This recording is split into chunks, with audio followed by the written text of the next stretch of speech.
This is a series that will take us through the first week of October, and it is really a series about motivation, the subject of motivation. And maybe you, like me, would recognize that motivation is a bit of a mysterious topic the more that you think about it. If you've ever had the opportunity to coach like a youth sport, it's not hard to motivate teens or kids in that environment. You say, look at the scoreboard, try to win. If you want to play, get better. Otherwise, you're going to ride the pine. Or you say, work hard at every practice, week after week, and eventually at the end of the year, your skills are going to be so much better than at the beginning of the year. Some of you have had that experience, yes? It's not hard to be motivated at your job, at least to one degree. If you're not motivated to work, then you're not going to get paid. And a paycheck is the only motivation that you need. Thinking about the bills that are outstanding and what your family needs you to do with the money that you earn. Here's the problem. Most of your life doesn't come with a scoreboard or a paycheck. And so it's hard to know. What should I be motivated about in my life? How do I stay motivated at the most important stuff in my life? Why is it that there is a huge difference between what I actually do with my time and energy, what I wish I could do with my time and energy, and what I'm actually motivated to do with my time and energy? Well, we want to spend a month talking about this murky subject of motivation, not just for you and me in our Christian lives, but also as a church and our Christian life, our community life that we share together. Last week we talked about some of the most recent groundbreaking research in social psychology about motivation. And last week we found that these experts would tell you that if you want to stay motivated at anything, you need to make sure that you have three things in place about that thing: purpose, mastery, and self-direction. Purpose means it is something that pushes you outside of yourself to a cause that is greater than yourself. Living for yourself or your own hobbies or your own job is insufficient to give you purpose. It has to be bigger than you. Mastery means that you know where you'd like to grow or develop, and then you have a plan to do that. You gain mastery in a skill or a subject. And self-direction means you get to do it your way. You get to decide how you do it, when you do it, even to some degree what you do. And nobody's telling you what to do. And if you have those three things in place about whatever the subject, then you can stay motivated. This is what I want you to consider this week and next week. We often around here, and rightly so, because of their importance, talk about Jesus' two great commandments. The first of which was given to Israel in Deuteronomy chapter 6 that Jack led the service off with around 1500 BC. So they're 3,500, it's 3,500 years old. And it says simply that you and I are supposed to love God with all our heart, soul, mind, and strength. And the second great commandment, Jesus says, is to love your neighbor as yourself. Both of which are remarkable commandments, striking commandments, not ones that we might come up with on our own. I think it's easy to understand that or get to that about the love your neighbor command, because it's not human nature to love other people the way that we love ourselves. It is not human nature to have others' interests at heart as much as I have my own self-interest in mind. Let me say to you, I think love God fully with all your heart, soul, mind, and strength is just as mind-bending. It may be just as counterintuitive, because you have to hear that command like an outsider. To someone who isn't a Christian or isn't a theist and doesn't believe in God, the first great commandment says, you need to love a being that you've never seen with your own eyes, you've never heard with your actual ears, who is bigger than you, who is beyond you, who was before you and who will be after you, who has a relationship with every human being the way that he wants to have a relationship with you. And this being who is unlike any other that you have ever experienced or known, you're supposed to love him fully, with everything you got. To which an outsider says, I struggle to love anything fully. Even the people I love most in my life, how am I supposed to love God fully? Whom in truth I don't understand, and is not like anyone else I know. What I want to do for you this week and next week is take what we've learned about motivation, and I want to apply it to Jesus' two great commandments. And I want you to begin to see that they intersect. And that if you and I as a church want to be a great commandment kind of church, then we need to think about how to stay motivated at those two things. And now we have the tools to do so, or at least to have that conversation and begin to make plans in that direction.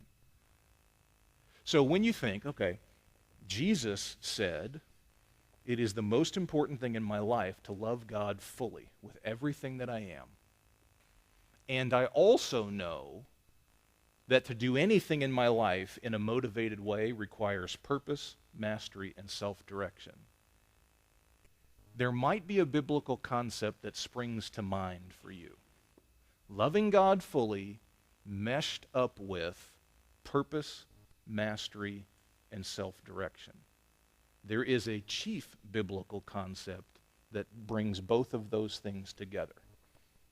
Know what it is?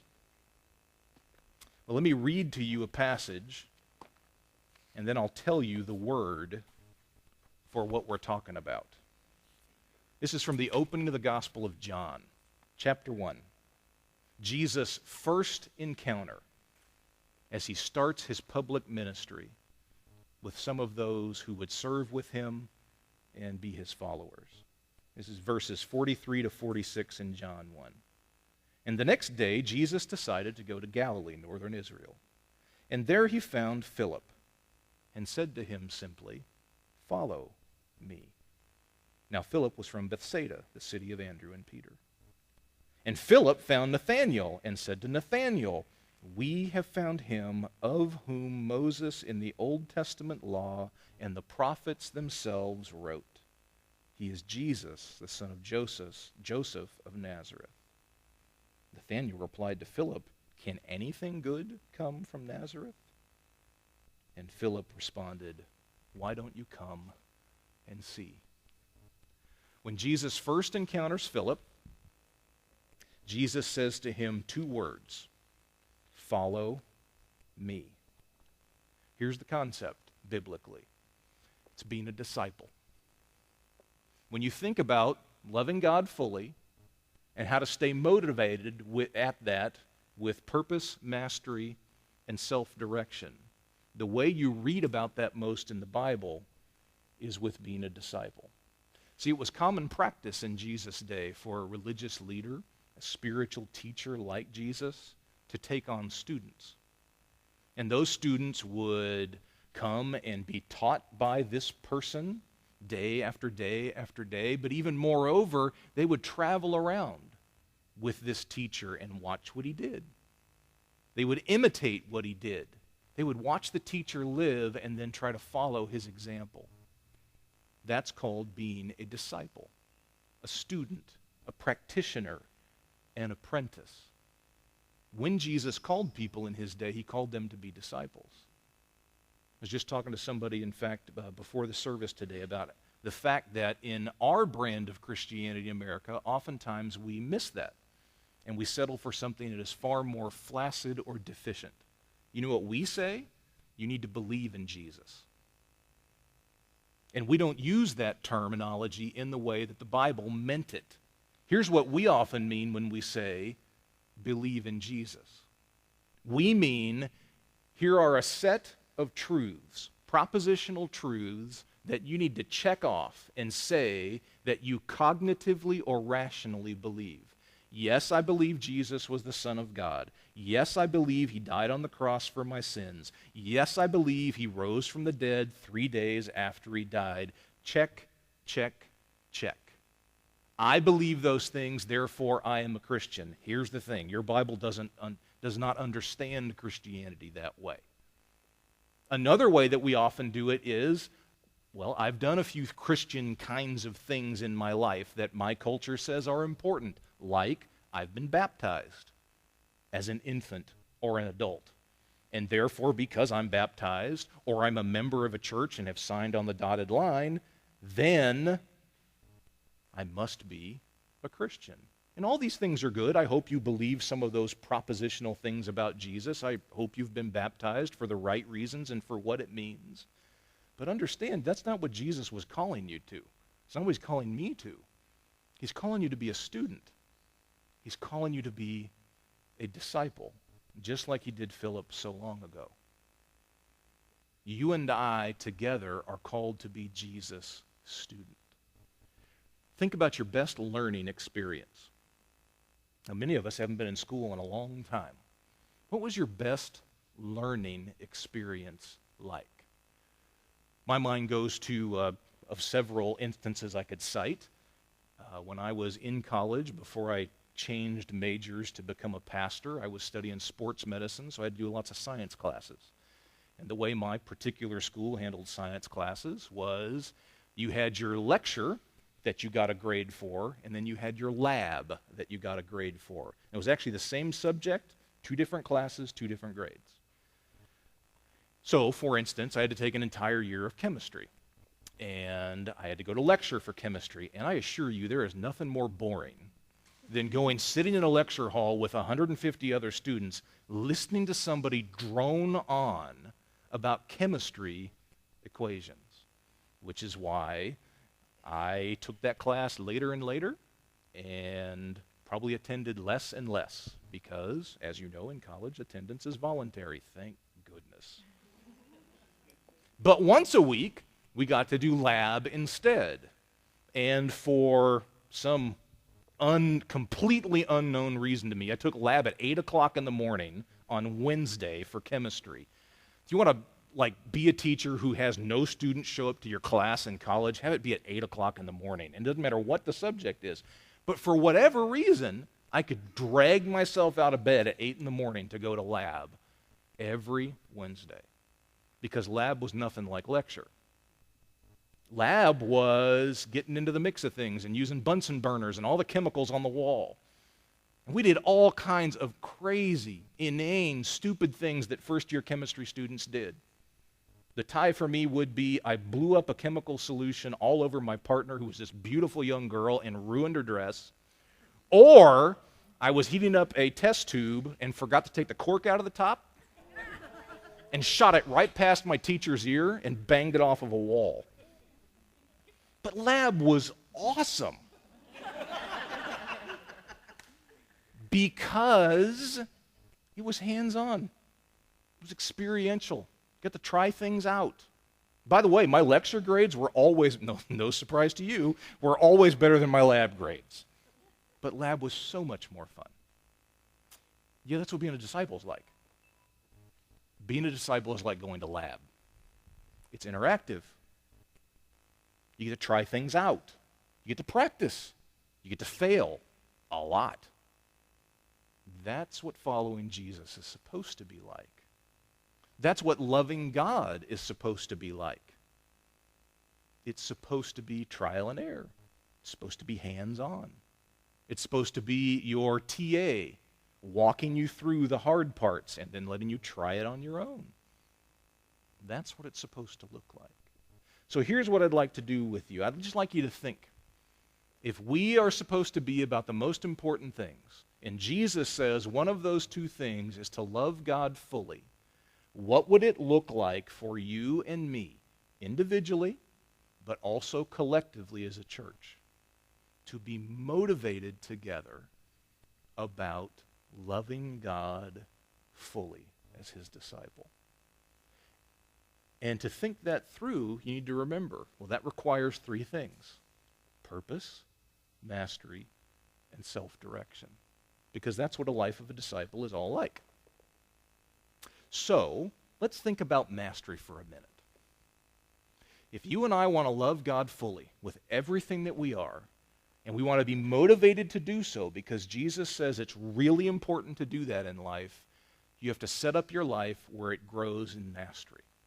Your spiritual life, your relationship with God has to grow in mastery.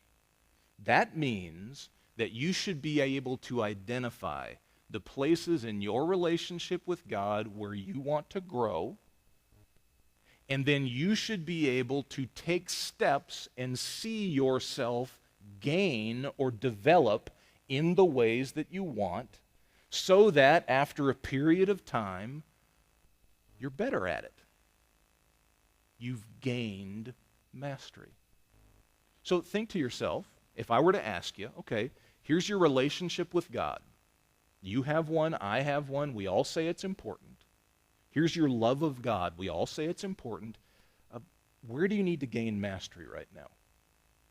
Please notice your answer could be different from mine. Why would we assume the answer is the same for all of us? That seems like a bad idea.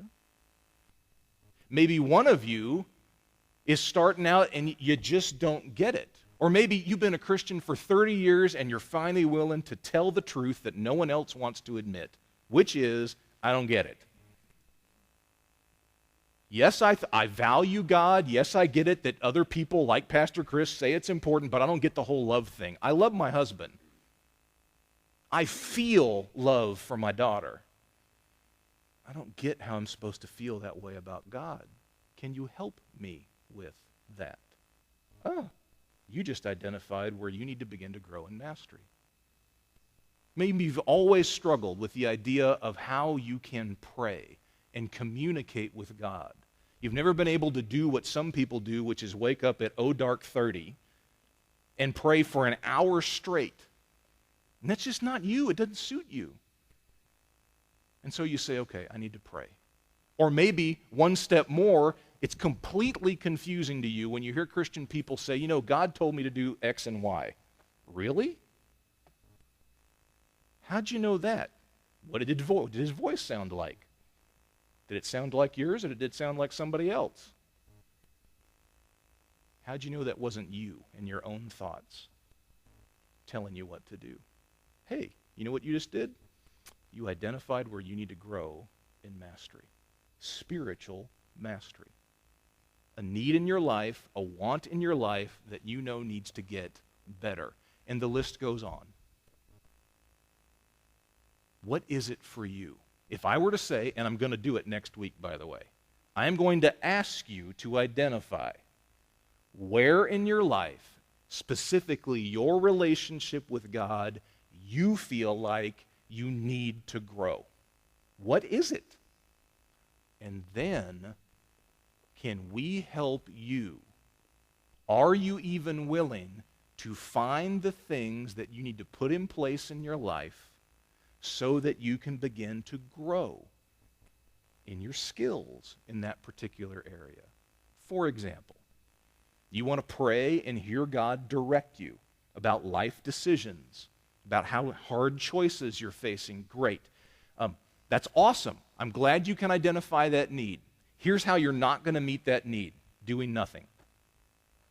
Newsflash. If you do nothing, you're not going to grow. You know what else won't work? A sermon series on how you can listen to God in prayer and get life direction. It may help, but I can't do your praying for you. And contrary to popular opinion, God does not send me emails about what you should do in your life. I have a hard enough time figuring out what He's telling me to do in mine. I don't get the all points bulletin on what you're supposed to be doing, but I'm glad to help you try to figure it out. My point being, you're going to have to get in there, just like lab, and work at it. You're going to have to try. Experience is going to play a big part of how you gain or grow in mastery. Please don't think that just gaining information is going to be the thing that helps you grow in your love for God or your relationship with him. What would it look like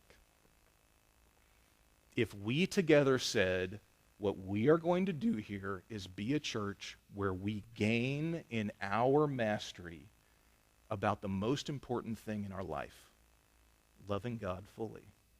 Here's my wager to you. People want to be a part of that. They're tired of the nonsense.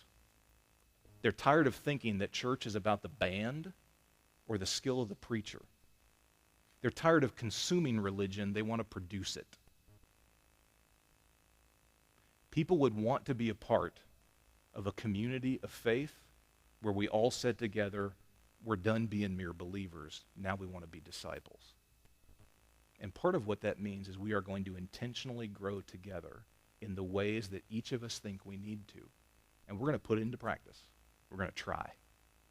Now here's the other one I want you to think about. So there's purpose, there's mastery, and there's self-direction. If you want to be motivated about anything in your life, you got to have those three things as a part of it.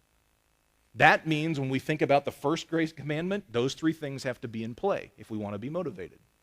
So let's think about the last one, self-direction.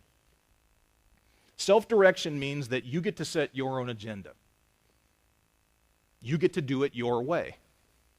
You don't have a boss who's a micromanager who is making sure you are doing it precisely his way, at precisely his time, and precisely according to his agenda. That is not how it works. Self-direction is much more adult than that. You decide what it looks like for you. You decide when you'll do it. You decide how you'll do it. And how we go about it will look as different as the number of people in the room. What would it look like for you and I to exercise self-direction about this most important love in our life? Loving God fully. What would that look like? About almost 10 years ago now, one of the most influential churches in the country, in the burbs of Chicago, named Willow Creek, did a study of the spiritual life of their people. And what they found out is they had raised an entire generation of people, thousands of people, that had come to Jesus through this very successful, influential church. It raised thousands of people who were entirely dependent on that church for their spiritual vitality. All their people said, boy, you know, if I don't come to worship, if I don't come to a worship service, or I got a family crisis going on and I miss for a few weekends, I feel like my entire spiritual life goes away. And instead of doing what some people would do, which is say, gosh, that's really nice that we fit such an important role in your life, what they said is, we failed.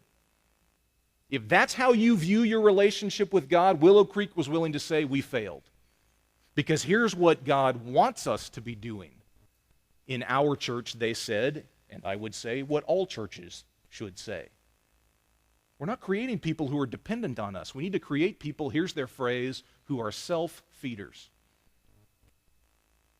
Who know how to nurture their relationship with God and take care of themselves spiritually and have been given the skills and the tools to do so.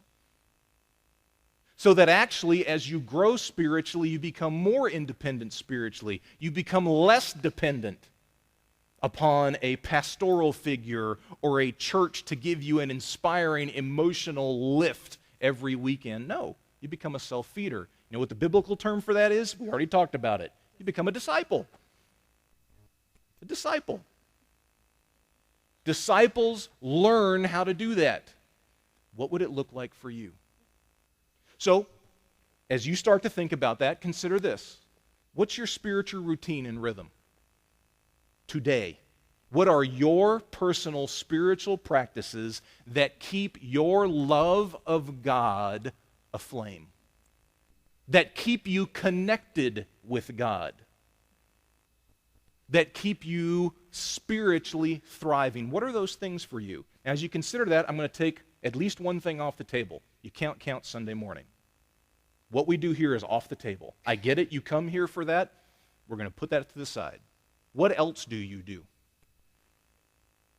You should have an answer to that. You should have more than one answer to that. You listen to a Christian radio station in the car. That's awesome. That can't be it. You read a Christian devotional that comes in your email every morning. That's awesome. That's actually a really important, concrete thing you could do. Great. That should not be it. What do you do to be a self-feeder spiritually? To keep yourself connected to the God that we are supposed to love fully? Do you even feel like you have the tools to do that? Oh, what if we did that together? One of the biggest changes in my own life, certainly it's been in the last 10 to 15 years, but even just in the last year, is I identified a place in my life where I felt like my love of God was deficient. And I knew what I needed to change in order for that to grow. And what I needed was very important, very intimate spiritual friendships with a couple of trusted people. And I did not have those 2 years ago.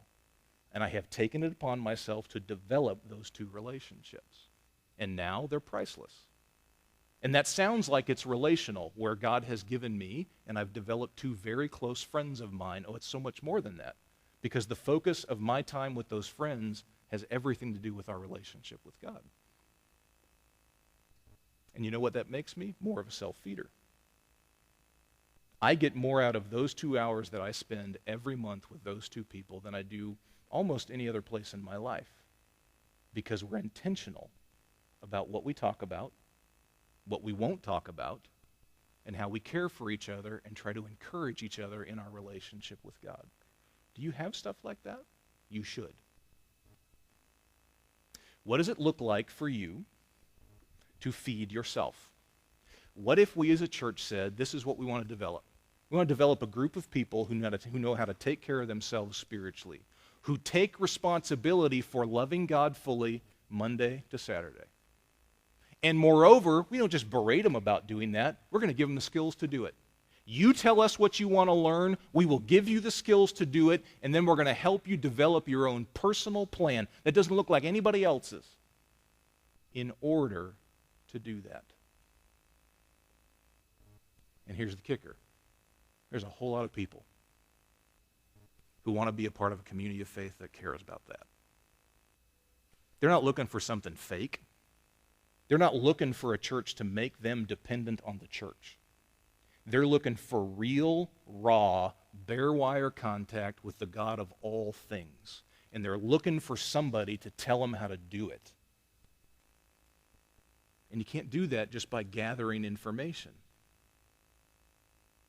Instead, you have to be given the chance to try. Be given practices that Christians for thousands of years have been using to stay close to the God of all things. My point to you is simply this. We talk about the great commands a lot. Today we've talked about the first. In order for you to be motivated to love God fully, you're going to have to be willing to exercise mastery and self-direction. Otherwise, you're just going to spin your wheels spiritually. You're not going to go anywhere. That's the journey I'd like to take. That's the journey that I personally am on. Is that where you would like to go too? Next week, I'm going to ask you some questions that will help us begin to head that way as a church family. And you can use the next 7 days to think about what that might look like. I want to end today with a couple of really great quotes from someone who has talked about discipleship the most in the last 50 years within the Christian faith. This is a guy who used to teach at USC University in California. His name is Dallas Willard. And he says about Jesus' call to all of us to be disciples, to be students, and to learn this Christian thing step by step, better and better. These things. Quote, what you have to understand is that he, Jesus, is not just nice. He's brilliant. He's the smartest man who has ever lived. He always has the best information about everything, and certainly about the things that matter most in human life. Are you willing to hear his teachings about the good life and what it means to be truly blessed? Because the greatest issue facing the world today, in all of its heartbreaking need, is whether those who, by profession or culture, identify themselves as Christians will be willing to become disciples. Jesus' actual students, Jesus' actual apprentices, Jesus' actual practitioners. That means they would be willing to steadily learn from him how to live the life of the kingdom of heaven into every corner of human existence. Would you pause with me and pray for a moment?